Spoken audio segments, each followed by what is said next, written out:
ఫిబ్రవరి 17వ తారీఖు మాఘ అమావాస్య. కన్యా రాశి వారు ఎవరైతే ఉన్నారో తప్పకుండా ఈరోజు ఎరుపు రంగు వస్త్రాలను ధరించండి.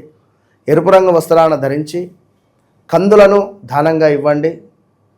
ఒక ప్లేట్లో కందులు పోసి దానిపై ఒక మట్టి పాత్రను పెట్టి దీపారాధన చేసి ఒక బ్రాహ్మణునికి దానంగా ఇవ్వండి.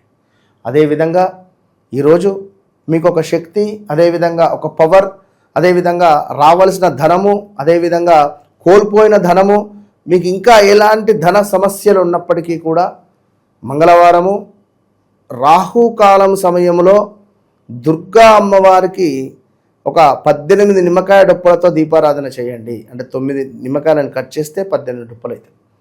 దీపారాధన చేయడం ద్వారా ఆర్థికపరమైనటువంటి ఇబ్బందుల నుండి దూరం అవుతారు. అదేవిధంగా ఈ మంగళవారము ఉదయాత్పూర్వము మంగళ హోరాలో కూడా ఇప్ప నూనెతో దీపారాధన చేయడం ద్వారా కుజగ్రహం ముందు విశేషమైనటువంటి లాభం మీకు చేకూరుతుంది. సో మీ వ్యక్తిగత జాతకాన్ని కూడా 1-2 సార్లు చెక్ చేసుకొని ముందుకు వెళ్ళండి. All the best.